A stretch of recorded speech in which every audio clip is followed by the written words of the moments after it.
you've obviously performed at a level that's going to get you into our program, whether that's a company, that's a school, that's a team, but you have to demonstrate continued excellence and continued performance to stay here. And that choice is yours.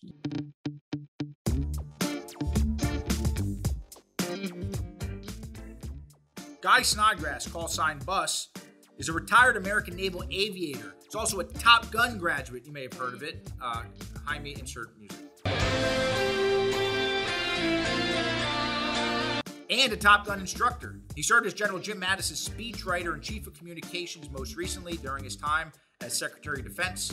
Guy is CEO of Defense Analytics, a national security and foreign policy strategic advisory firm specializing in strategy development, government policy, and tech adoption. He graduated from the U.S. Naval Academy and commissioned as a naval officer in 1998, graduated MIT, was a Navy pilot in 2003, participating in Operation Iraqi Freedom, and most recently wrote a book called Top Gun Top 10, where he shared over a 20-year career in uniform, some of the lessons he learned that are employed at the Navy's Fighter Weapons School, aka Top Gun.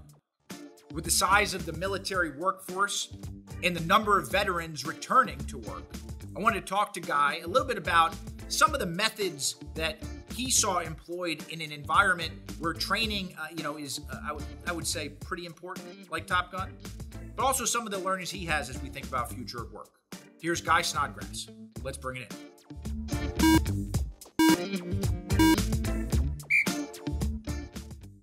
Maybe a good place to start off, Guy, is maybe we can tell the audience a little bit about yourself. Yeah, thanks, Sam. So it's great to be with you on the show. And, I've had a really interesting and diverse career, and I've been very thankful for that, quite frankly. Spent about 24 total years in the U.S. Navy. Was really lucky to have a chance to kind of live my dream, if you will. I spent a vast majority of that time as a fighter pilot, had gone through various levels of seniority. I had a chance to be a Top Gun instructor at the real Top Gun school in Fallon, Nevada for a few years. 2 tours of duty overseas with Japan, ran my own fighter squadron, and then also had 2 tours of duty in Washington, D.C. As a communications director and speechwriter. First time for the head of the United States Navy, and then the second time for the head of the Department of Defense, Secretary Jim Mattis. And so, not only was it the roles that I was very lucky to find my way into, and of course, the senior leaders and mentors that you cross paths with in those roles, but it was also, especially in that last job with Defense Secretary Mattis, we traveled the world. We were seeing so many leaders from so many different countries.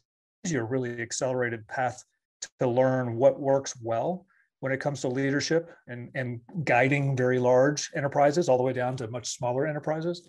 And then also some areas that you can learn from those who may be doing things that we're not used to here in the United States. So I thought it was great to have that kind of breadth of exposure to leadership, to organizational dynamics and change.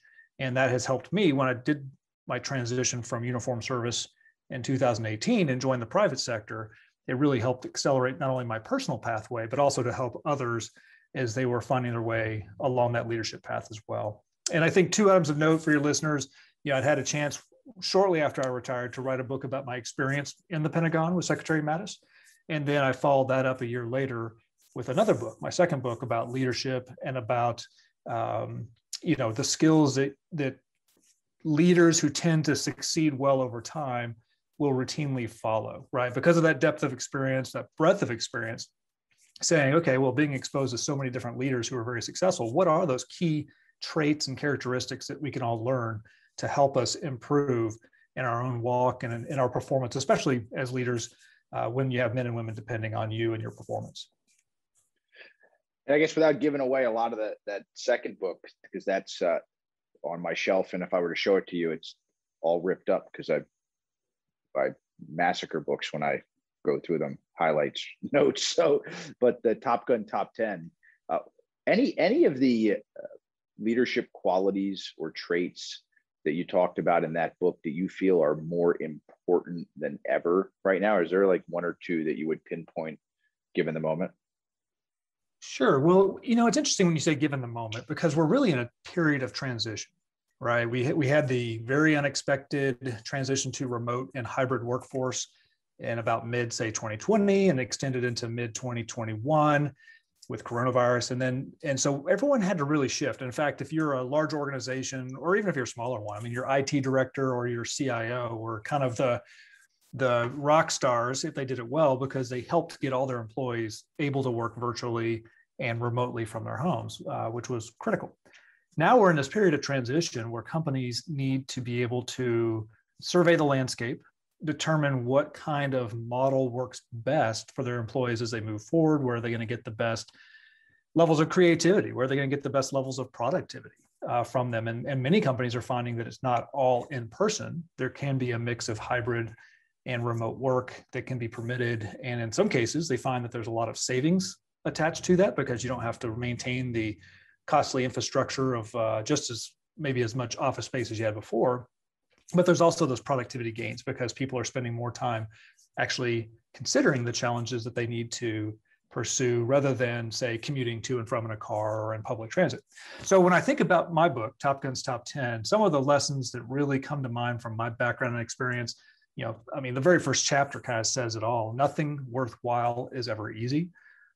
Anytime you're faced with a challenge, of course, we all know that's also an opportunity, but man, it takes hard work. It takes dedication. It takes that relentless pursuit of excellence in order to get to a good result. And so you've got to put in those hours. You've got to put in the time. And I think that leads to another lesson from the book that really stands out, especially during this period of time. And that is, don't wait to make a friend until you need one. And I think so many of us have found this to be true over the last year, that the more diverse your personal and professional network is, the more resources you have to draw upon, really helps to position you to catapult forward during this period of opportunity. As the economy is reopening, as everything's getting back to full tilt, there's so many best practices out there. There are so many people who've had unique experiences. And the more you're having these conversations, the more you can draw together a very diverse network of individuals, predominantly ones who don't share your same background or experience, is fantastic, because it's a great way to accelerate your knowledge base. And then you can take better care, if you are in a leadership position, you can take better care of those you lead, and also help propel your organization to greater outcomes in the future. One of the stories in the book that caught my attention was the one about you had just come out of a training exercise, one of the dog fights, and you were up against your evaluator, who was and you had talked about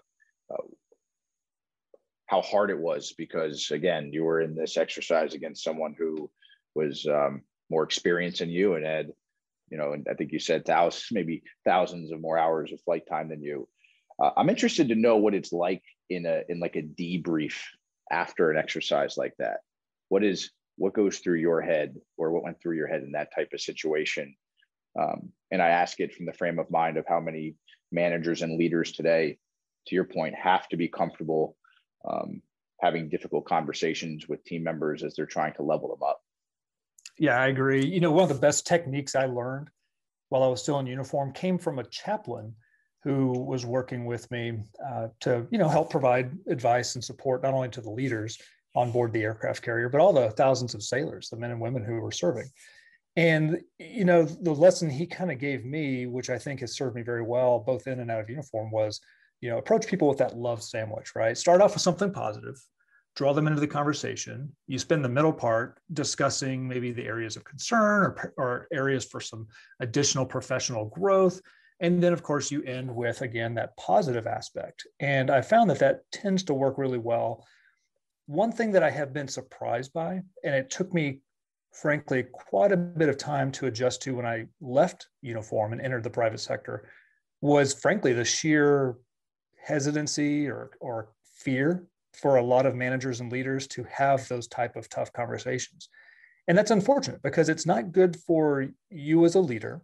It's not good for your organization, because you're certainly not getting positive outcomes. And it's terrible for the person in question, because a lot of times people will kind of tiptoe around any perceived shortfalls in performance rather than tackling the problem respectfully, but tackling it head on. And that's something, to your question about debriefs coming out of the cockpit, it's an incredibly dynamic situation.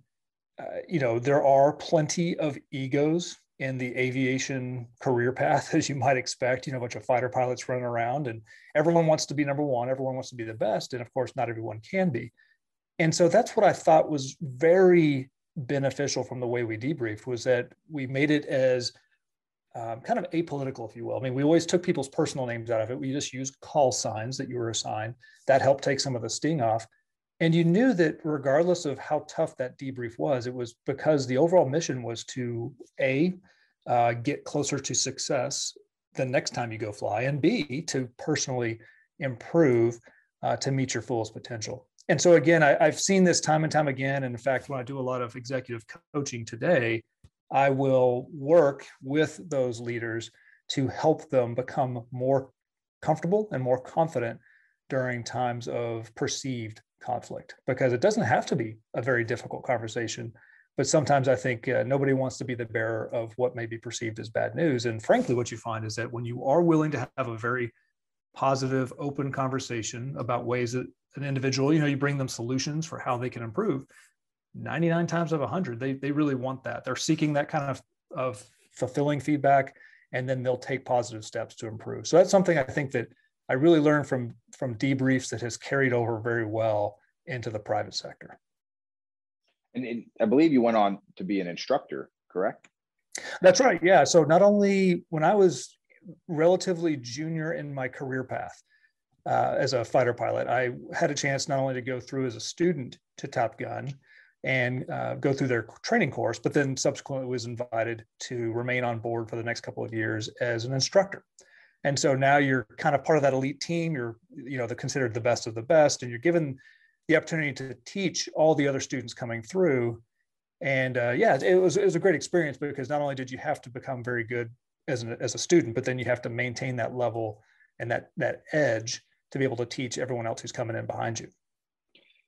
It was interesting because I guess the reason they do that, and correct me if I'm wrong, is that essentially the instructors they have a major advantage over everybody else, given the amount of times they've been through the same exercise over and over. And I can't help but think, in all of the conversations I've had with certain HR leaders who we talk about how difficult training should be.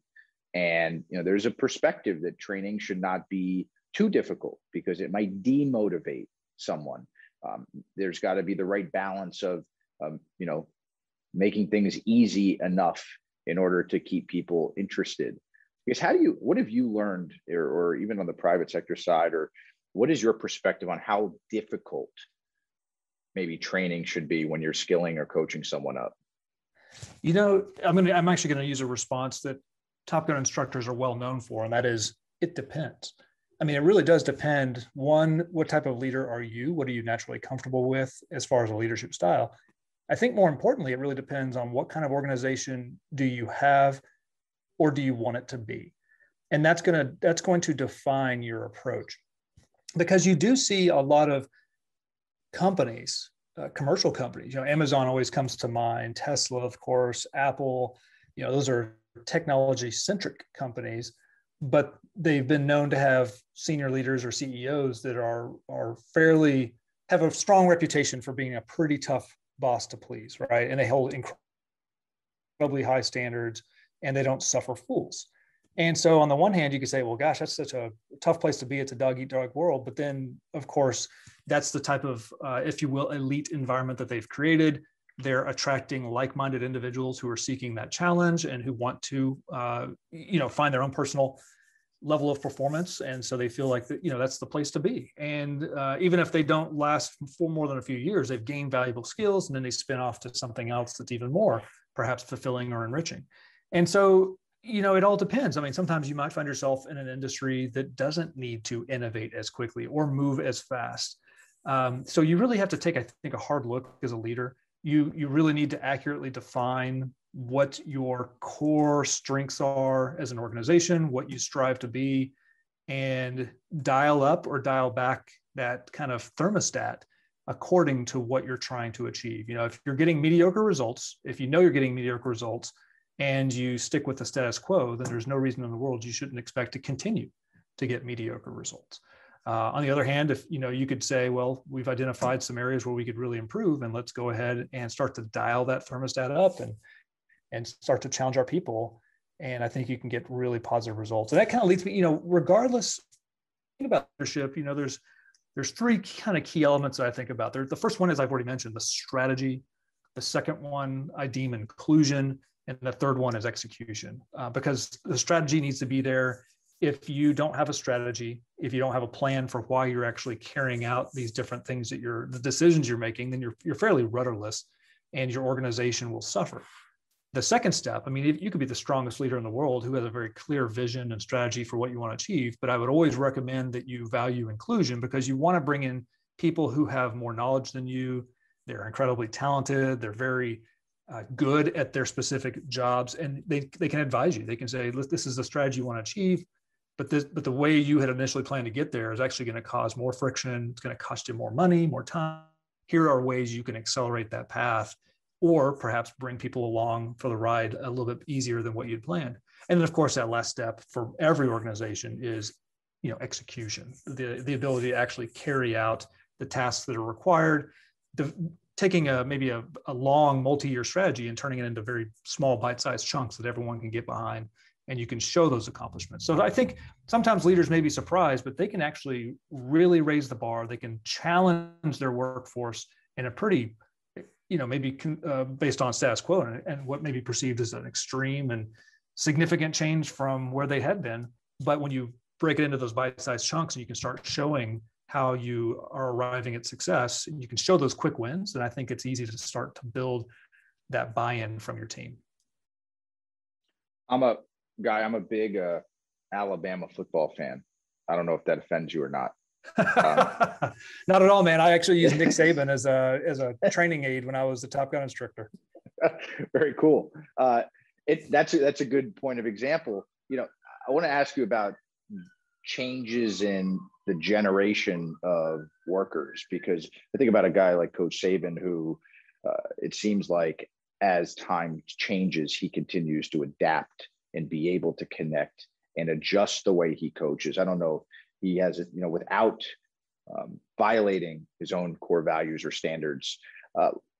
From your seat, like where do you think the opportunities are? Because it's so often maybe organizations complain about millennials, or now we have Gen Z workers coming into the workforce. Where do you think the opportunities are for leaders with the next wave of young people that are going to be the majority of the workforce in the next few years? Sure. Well, I think there's a few things at play there. I think, you talked about Coach Saban, and now you have to remember he's got assistant coaches. He's got others who probably in a more direct fashion are interacting with the student players on a much more routine basis. So I think part of your element as a senior leader is to empower those that are reporting directly to you, because and ensuring that they're managing those relationships. I think the other element too, and I think we could all agree that whether it's Coach Saban or anybody else who has a reputation for finding continual success, it's not because they change their standards based upon the difference in personalities or difference in generations. I think the standards are always the standard, and that's the beauty of our system of government. It's the beauty of America, if you will, and other free countries, is that, look, I mean, you've obviously performed at a level that's going to get you into our program, whether that's a company, that's a school, that's a team, but you have to demonstrate continued excellence and continued performance to stay here.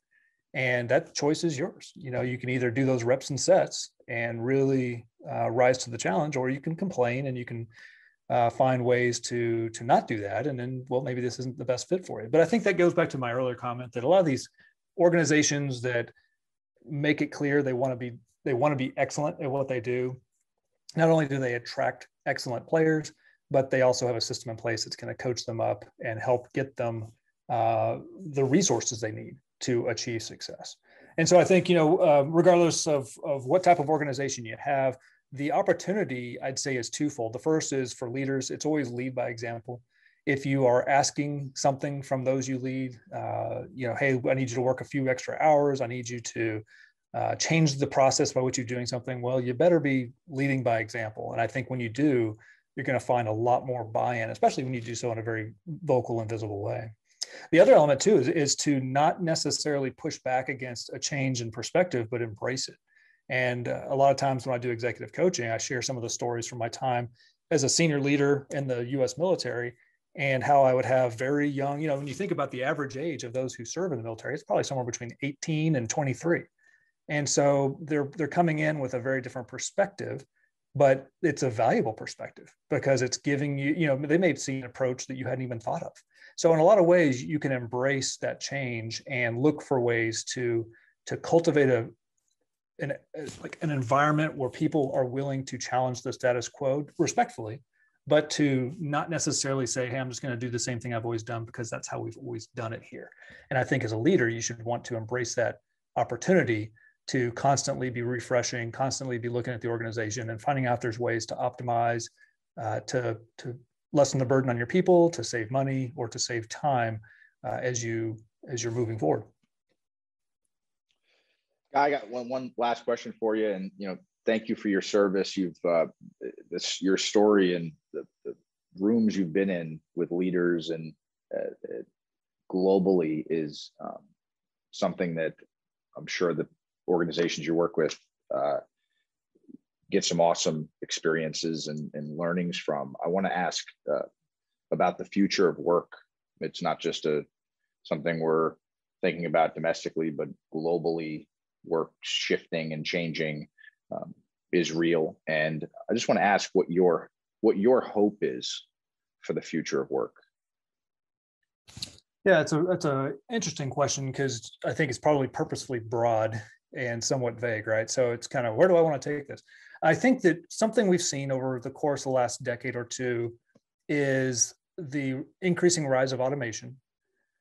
You see a lot of computer aided, the data is being collected at a massive rate. We've got significant amounts of computing power. Everyone's starting to read more and more about the advent of artificial intelligence and the role that can play for any type of organization. And I think that's a very exciting time because there's always going to be a little bit of a latent concern that, wow, if this computer or this algorithm in this case is coming in and is going to potentially perform the same role that I was doing in my job, what does that mean for me? And I think what's exciting about that is that you can start to outsource some of the very menial tasks that people frankly don't like about their job to an algorithm, to a computer. And then you can elevate those individuals into roles that require critical human thought, because there's really two paths that artificial intelligence has gone down. There's general purpose artificial intelligence, which frankly we don't really have today. That's kind of that mindset of a robot or a computer that can basically do everything like a person can. What we're really good at, though, is specific use artificial intelligence. That's a algorithm that can, say, for example, take in, we call it ingest, but it can take in a lot of data about insurance claims, for example, and then run calculations against it and give the companies a much better way of determining risk or determining who should get a policy, et cetera. That's something that would take people thousands and thousands and thousands of hours to accomplish. So there's ways, I think, to offload some of the most menial, most mundane tasks, to automate those so that you can really put people to work where humans perform best. And that's with critical thinking skills and really thinking a little bit more about automating, how do we actually move our organization forward? What are the strategic steps we can take that are going to enable us to really make a difference? And I think that's the exciting thing that we're going to see continue to play out. It's not going to be a 1 year, 2 year thing, over the next 5, 10, 20 years, but you can see that continue to make its way into organizations and into the workforce. And I think that's incredibly exciting. And what that's really going to require, and I think areas where employers need to continue to invest is developing that agile workforce, a workforce that's adaptive, that has access to training, that has access to continue to get that recurring educational training so that they are prepared to make that kind of transformation and leap into the future. Guy, thanks for taking some time. Yeah, absolutely, Sam. It's great to be with you. Thanks for your time.